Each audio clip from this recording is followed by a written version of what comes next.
Spike Spencer went through divorce, bankruptcy, his wife cheating on him with his best friend.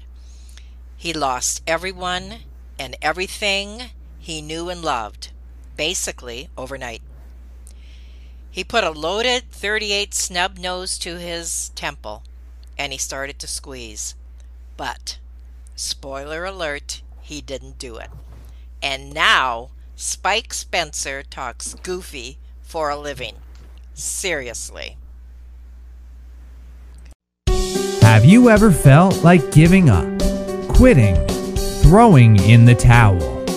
Welcome to Never Ever Give Up Hope featuring Carol Graham. She's an author, health coach, and motivational speaker. Backed into a corner multiple times in her life, Carol shares with you stories on how she overcame some of the toughest obstacles a person can go through in life, but refused to give up hope. Rather than admit defeat, an opportunity was presented, and it involves each and every one of you. Carol will feature spectacular guests who will share their messages of hope, encouragement, and their inspiration to prove why life's adversities only make you stronger. And now, welcoming the host of the show, here's Carol Graham. Spike Spencer is an internationally recognized award-winning voice actor with hundreds of roles in film, TV, animation, video games, and anime to his credit. Welcome, Spike. Hello. Hello. Oh, this is going to be fun, and I'm hope that you're going to give us some examples of your voices.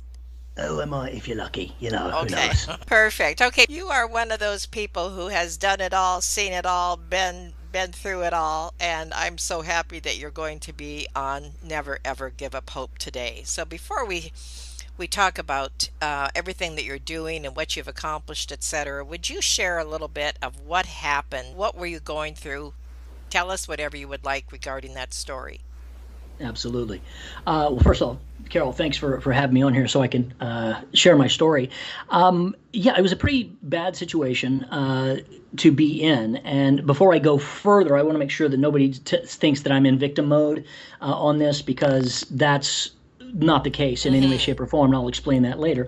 But this did happen, so there it is. That I'm just explaining it as simple fact.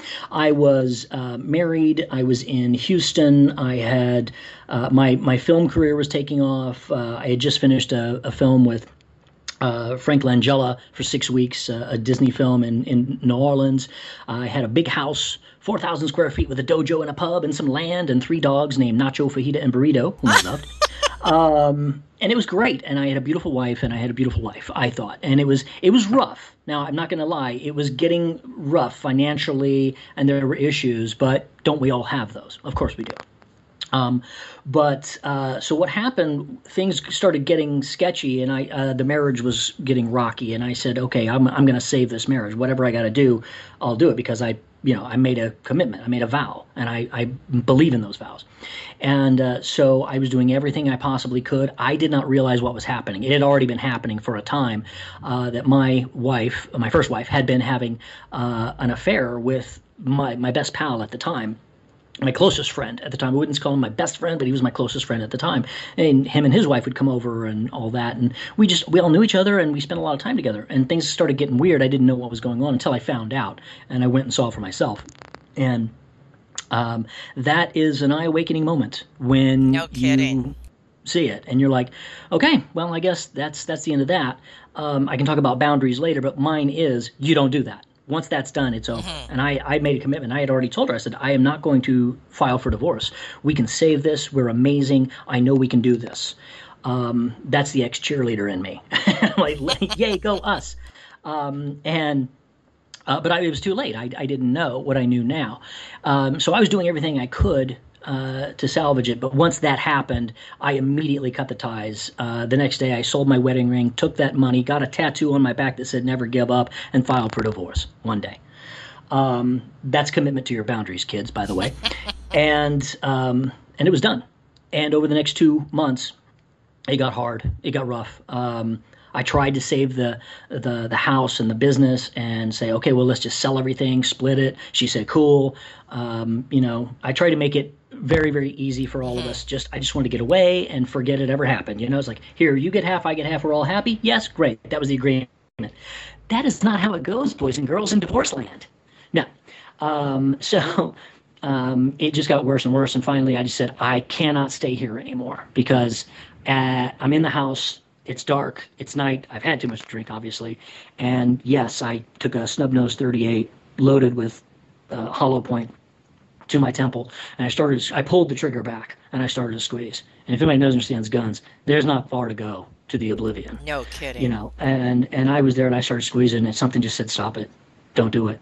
And I just put it down, cried a little bit, of course, and made a decision. I said, I'm done. I'm leaving. And you can have it all. You can have everything. You want the house. We're going to sell it. We're going to split 50-50. Sure you are, Spike. Yeah, that's going to happen. But I was like, we're gonna do what we said. Let's just get rid of everything, and I'm going to go to L.A., which I did. Subsequently, everything did not go as planned, and I ended up having to file for bankruptcy. And I said, just a minute. Where were you before you went to L.A.? Houston. Okay. All right. Go ahead. Yeah, born and raised, lived there all my life. I was planning on living there. Ended up going to LA and starting over literally with nothing. I had a little bit of money, not much. In LA, it was nothing. Yeah, no kidding. But I was able to live, and I thought my film career was going to take off. Boy, was I wrong. Hollywood said, sit down, boy, we don't care. Tell us about that career initially, not the one that you had later, but at that point, what were you doing in Hollywood? Nothing. I was in Houston. Houston, I meant, sorry. Yeah, but see, film would come through there. Movies would come through there. And there was, oddly enough, in the voiceover world, there was anime, Japanese anime, that we were dubbing out of Houston. It was a huge hub called AD Vision, and I'd been doing that for years. Some very, very big names. That's where I got kind of a modicum of fame. I don't think I'm famous in any way, shape, or form. Some people do. Really? Shocking. So I did a lot of that, and a lot of that is now considered iconic work.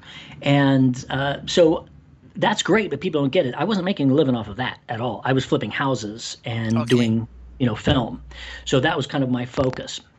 But when I got to LA, starting over, the only connections that really took off were the connections in the voiceover world, anime, video games, etc. And so that's kind of where my path took me. So that's the last 15 years I've been doing voices on video games, animation, anime, etc. And that's pretty much paid the bills for most of the time up until a few years ago. And then the story gets crazy. Let me explain on just sort of the mindset. How do you get past something big like that? Yes. You make a decision. And when I got to LA, and I had a couple of years where I say I went full on Irish because I'm Irish, and I'm like, you know what? I'm going to drink a lot. And I did. And it wasn't my best self, but that's neither here nor there. But it came a point where I said, all right, this has got to stop. You can't beat yourself up. You can't blame them. You have to take ownership. Either step up and move on, or this is your path, going straight downhill. And I said, okay, I'm done. I made a decision. I started training and looking in every aspect of how to improve myself as a man, as a lover, a boyfriend, a husband, anything, just to be a better human being. And it's hard work.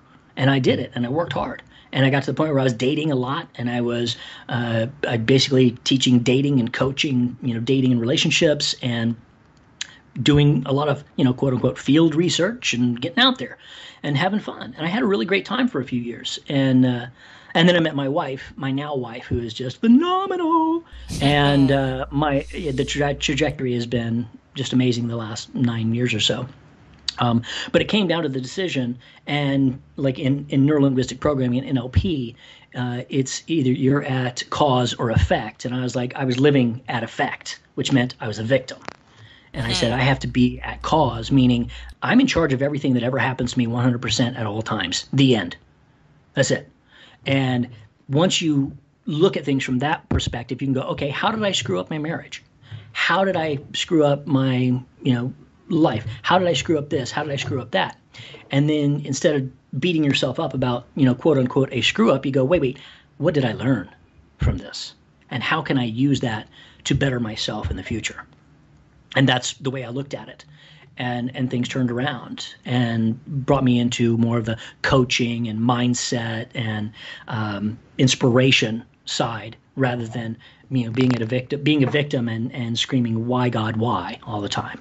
And that turned my life around. One thing I appreciate about almost everybody that I've interviewed in the last 8 years on this show, it says the exact same thing. And that is, you can do it. You can make that decision to make those changes. You can turn those things around. You can turn those negatives into positives. And those are the kind of people that I want to hang out with. And Absolutely. I think that's the same for you. So you have accomplished a lot since then. And I appreciate you sharing that story with us. But now let's go to part of your bio, which this is what you say, that you are a dynamic public speaker. I think that's already become evident just in what you've shared. The creator of relationship, sales dynamics, skyrocketing success in business and dating relationships at the same time. Now, you just touched on that, so you need to go a little deeper. Tell us about that. Absolutely. So in coaching, I coach a lot of different things because I have so many varied interests, and I think that's something that I love to touch on, is about pigeonholing people. And it's like, oh, you do that. Oh, but you can't do this over there. It's like, yes, I can. I can teach you dating and relationships. I can teach relationships in business. I can teach you real estate, for crying out loud. I can show you how to flip a house in 5 minutes on the back of a napkin with no money. Big deal.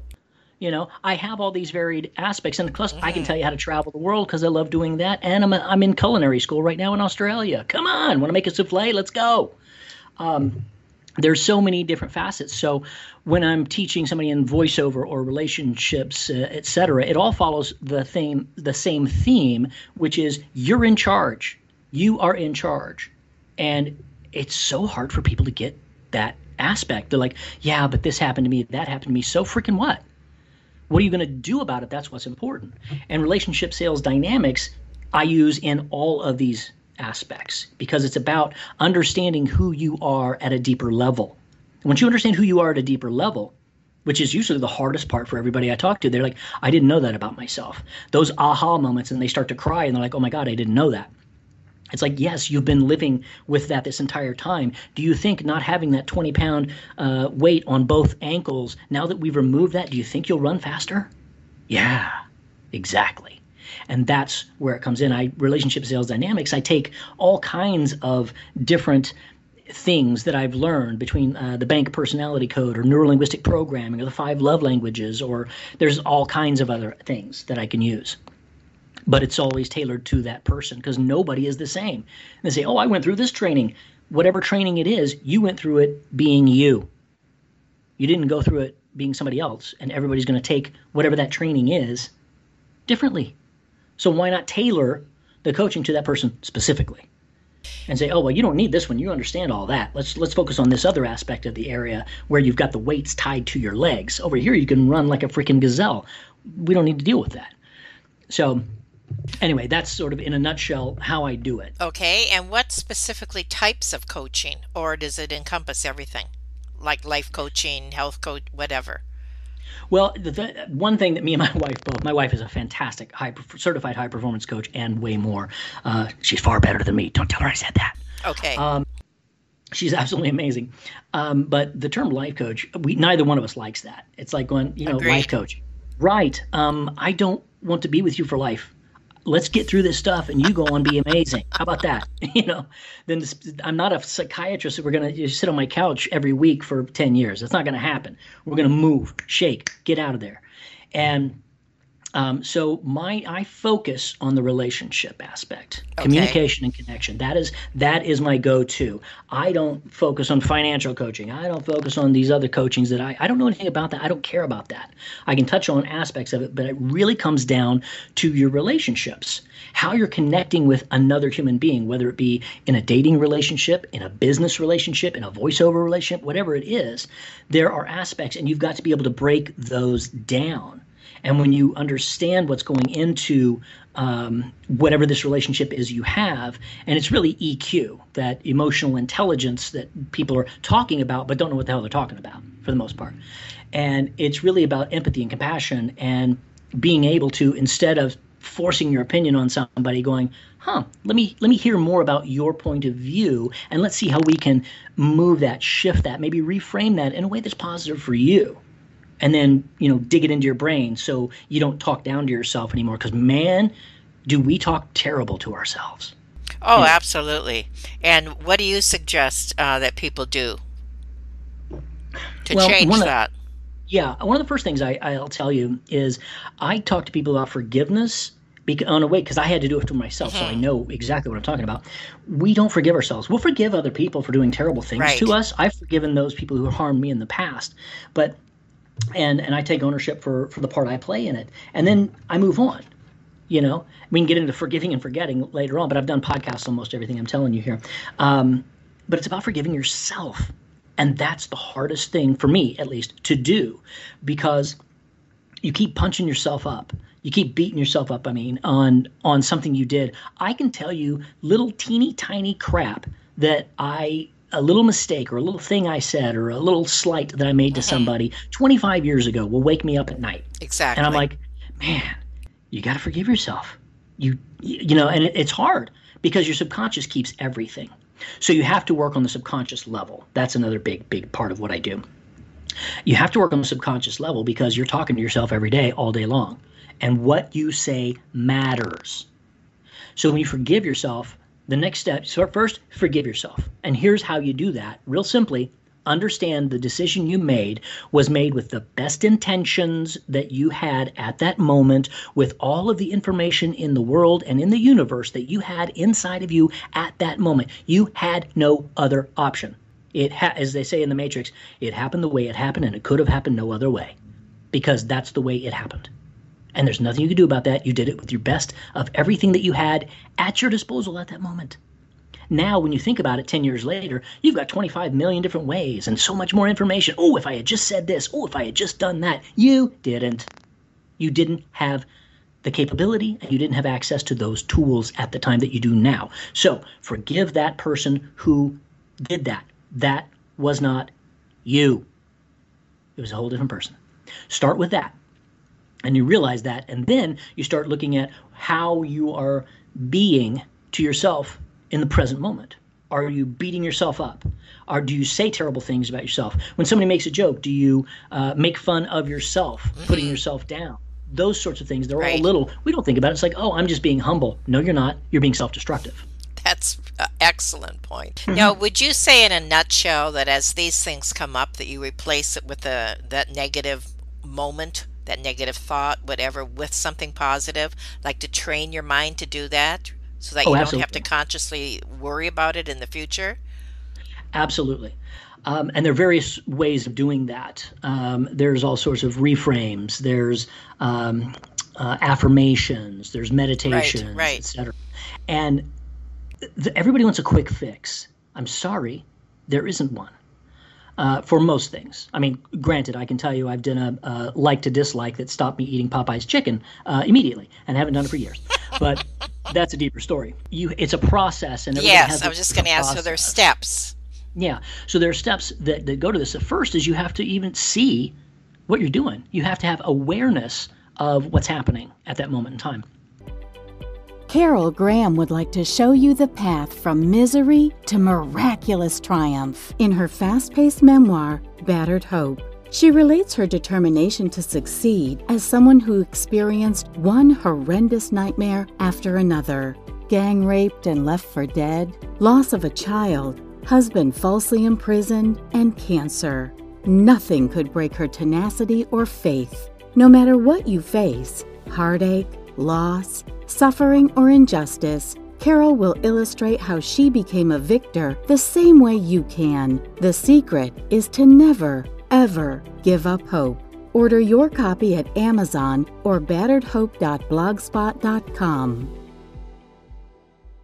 So when you reframe something, you need to have the ability to realize, oh, I need to reframe that. For example, in NLP and some other trainings I've gone through, it's like if you say something negative about something or somebody, you stop immediately and you tell your brain, your subconscious. Some people will say, I reject that, or cancel, clear, whatever you want to say. But you stop and you tell your brain and your subconscious, you send them a different signal than what you just said. Like, oh, I'm fat and ugly. Well, cancel. I am in transition to freaking fly, baby. Bam. Because that's what's happening.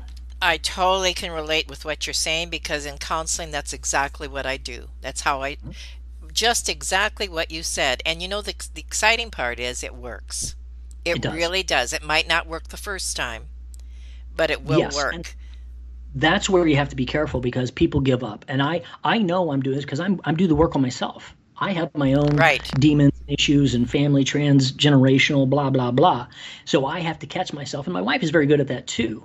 And sometimes it's hard. Trust me, if you're a couple that both coaches, be careful. Kidding. Ask permission. Because you want the best for the other person, and you just go right into coaching mode. And sometimes coaching is, smacking down, and you have to bust somebody and you have to change that state. And in a marriage, ask permission. Trust me. But it's you have to be aware of what you're doing. I have a note here that you have a clear, connect, close strategy of your relationship sales dynamics training. Could you explain what that is, please? Yeah, it's a clear, connect, close. So the first stage, this usually doesn't go into like voiceover coaching or stuff, but sometimes it does. Clear, connect, close. The clear is clearing all the junk out of you. It's actually there's twofold. It's clearing all the stuff out. You can use different therapies. You can use, again, affirmations. This, what I'm talking about, getting the awareness. Because somebody doesn't, when somebody comes to you and they're talking about, I don't have that problem. You're like, ding, ding, ding, ding. There's a problem. Because you know it. You can see it. And you say, okay, first of all, we've got to clear that out of you. You've got to be clear on the problem. Then you have to clear the problem. And then get clear on what you want and where you're going. That's the whole. There's a whole lot of clearing. I can get even more with that, but the whole concept of clear is to get awareness, get rid of the junk. It's like preparing for a sports, like a match. Like you're preparing to step in the ring, or you're preparing to run that race. What do? You get clear on everything. Okay, what am I eating? What am I thinking? What am I doing with my days? What kind of junk do I have to get rid of? I got to get rid of 20 pounds? Great. You got to get rid of 100 pounds of emotional baggage? Great. You got to get rid of these blocks that are keeping you from believing that you can actually do these things? Great, let's do it. That's clear. The connect is, I'll use different strategies. Like I said, my three top are NLP. We do a lot of clearing with NLP, but I use NLP, B.A.N.K, 5 love languages. There's other aspects, Enneagrams, different tests, different ideas, etc. But the main goal for me is utilize those three things and learn to connect on a deeper level with the people around you and be able to read people better. Learn to listen rather than, jump in and spout whatever you need to spout. You become more of I want to say it's more of a detective. You become Sherlock Holmes, to break down all these connections, strengthen them, because there's so many of them, and you look from a different perspective from what you've been doing. Like, look at somebody online, like how you're trying to do your business, and you can read all the stuff in their business. You go, you sound desperate. They don't know that. They literally don't know that. So you've got to change internally before it goes out externally, even in the digital world, because it comes across. Interesting. Believe me. Wow. Especially in dating profiles. Oh, don't get me started, honey. It's wild. It's wild that people don't realize that, and I know that for myself, because I did all kinds of work and training back in the dating days, and had coaches, and they would point stuff out to me. I'd go, I didn't know that. Cool. And I learned that about myself. And you have to have humility for yourself. Otherwise, you're going to be upset and defensive whenever you learn something new. That's the hard part. If you feel like, I got pushed back. Oh, no. Oh, maybe that's the one you need to work on. Maybe that's the clue that's telling you. Because if your subconscious automatically fights, then that's something that's deep. And you want to look at that. Curious, find self-awareness, right? Exactly. And the self-awareness, like as within, so without, so above, so below. These sorts of things matter. It all starts internally. Like, especially in the dating world, I tell guys, dude, women can smell fear and desperation. That's true story. I True believe story. that. I think it goes both ways, not just women. Men No, too. well, yes and no. I mean, for Really? guys, I say guys be like, whatever. So once you get to the connection part, then it's the close. Now, here's one of the things I say. It's usually about business, but it covers everything. When somebody closes a quote unquote deal, I say they close the door. Oh, I made that deal. Boom. It's like it shouldn't be closing, it should be opening a relationship. So the close, it is closing in on what you Good want. point. It is closing the door to outward possibilities. The other thing, it's like closing the door on something that most people don't think they're closing the door on. I'm like closing the door on the negativity, on the past, because now you can close this deal, but it's closed for business. I use that term because people get that in business. I want to close this deal. I said, no, you want to open a relationship. I'm just saying, and it's like, yes, that's what you want to do, because you open up the relationship, you open yourself up to more. And is that So what you teach the successful businessmen that come to you for coaching in this area? yeah, that's the basis of everything. It's really communication. They're like, oh, I want this, I want that. It's like, do you? And they're like, what? It's like, I just ask questions mainly. That's really what good coaching is. It's asking questions, sometimes the hard questions. It's not just sitting here and telling you what to do. That's not coaching. That's basically teaching or consulting. And I've learned that too, because I want to tell everybody everything. I love it. I'm like, God, you got to know this. They're not going to get it. They're going to only receive about 10% of what you say or what they read, et cetera, et cetera. I can go on the Moravian model and all the numbers of what people actually hold on to. So you've got to find something in them that connects with their strength so that it'll stay. Excellent.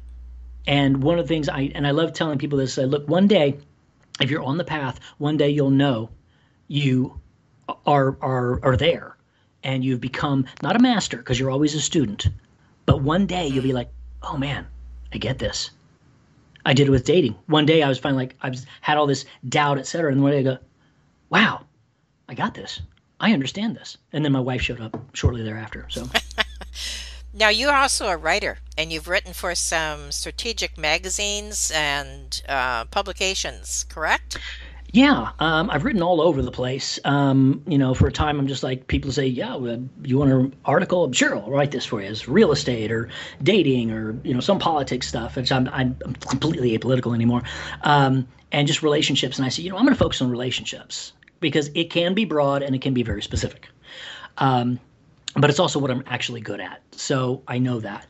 I've written 3 books, 2 of which are on Amazon. One is the dating book, which is called Food Game, A Man's Ultimate Recipe for Dating Success. And that's a great book. It's based on a talk that I've been given for 15 years called Don't Kill Your Date and Other Cooking Tips. That's going to be on your webpage. I really like that, and I took a lot of notes, and so the audience will see that there, and also Yeah. the link to get it. Love the title.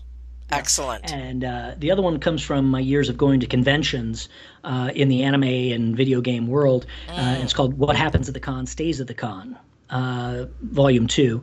And it's all these crazy stories that people told me. I took them, gave them a little Hollywood action, and spit it back out. So it's like 90% true.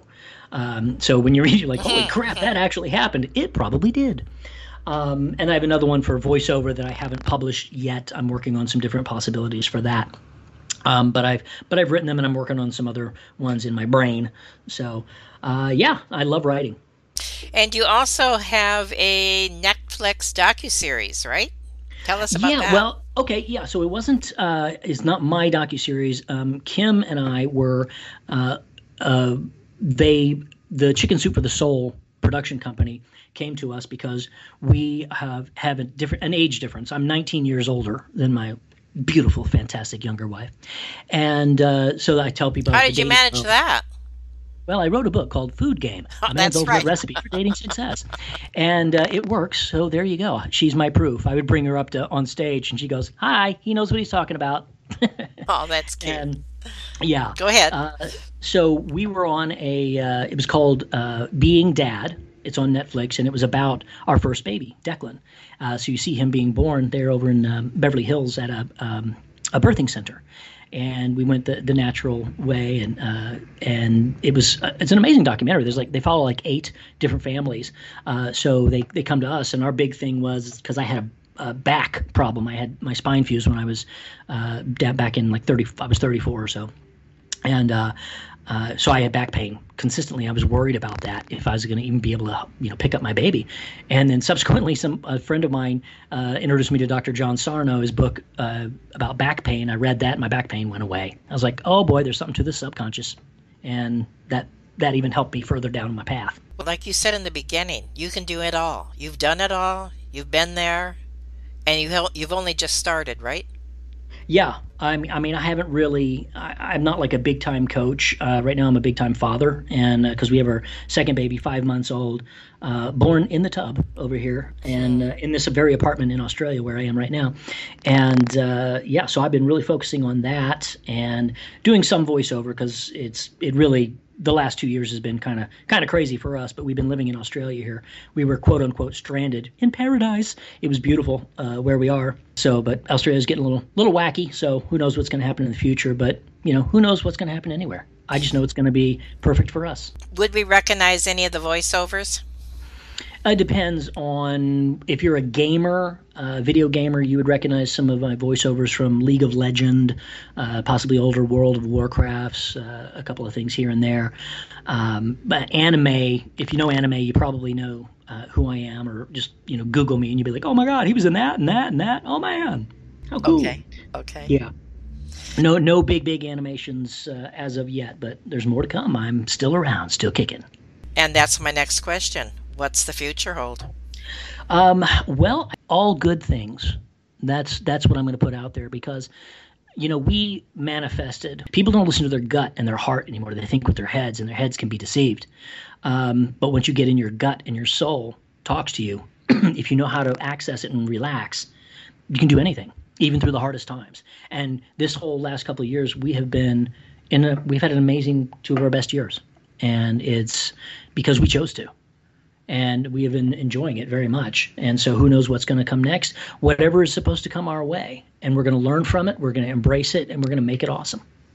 For the sake of the audience, I want you to expound a little bit when you said we chose to. I had been working on my subconscious at a great, a lot of work where we were when we were in Burbank. And then out of the blue, we got invited to Australia. To appear at a convention, 2 conventions. I hadn't heard from these people in like 10 years. Just out of the blue, bam, want to come down? I was like, yes, we do. Everything went haywire the day we pulled into the Gold Coast where we are right now. It was the day Tom Hanks said he had COVID. And the whole world goes, oh my God, if Tom Hanks can have COVID, anybody can get it. America's sweethearts. We just said, all right, what are we going to do? Do we want to go back to LA? And everything was starting to shut down and get kind of crazy. And we just said, what if we stayed? So we decided we'd stay here for a couple of months. It'd be great. No, 2 years later, here we are. We packed for 3 weeks. So we have been in this great place and living this great life through all of the fear and all of the whatever. We didn't participate, and we're not participating. And we won't, whatever our next part of the journey is, we're not participating in that. And you can choose to participate or not participate. It's not what happens. It's how you relate to it. That's how we relate to it. We go, thank you for your opinion.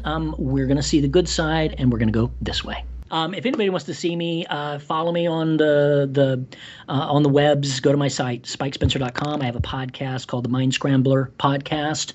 You can get all the episodes there or on iTunes. And if you Google me, you'll see some great IMDb credits. I am the Internet Movie Database, if you're curious, but my entire resume is on my site. So spikespencer.com or the Mind Scrambler Podcast. Those are the 2 places to check me out. You've challenged us. You definitely have encouraged us. And we're going to hear more from you. I thank you for everything that you shared. And I thank you so much for being on Never, Ever Give Up Hope. Thanks so much, Carol. Bye-bye. Thank you for listening to Never, Ever Give Up Hope, featuring Carol Graham. Did you know that most people succeed because they are determined to? Quitting was never an option. Carol loves your comments and will respond to each one. So please subscribe and review this podcast. A rating of 5 stars would be outstanding and appreciated. Remember, if you are still here, there is always hope.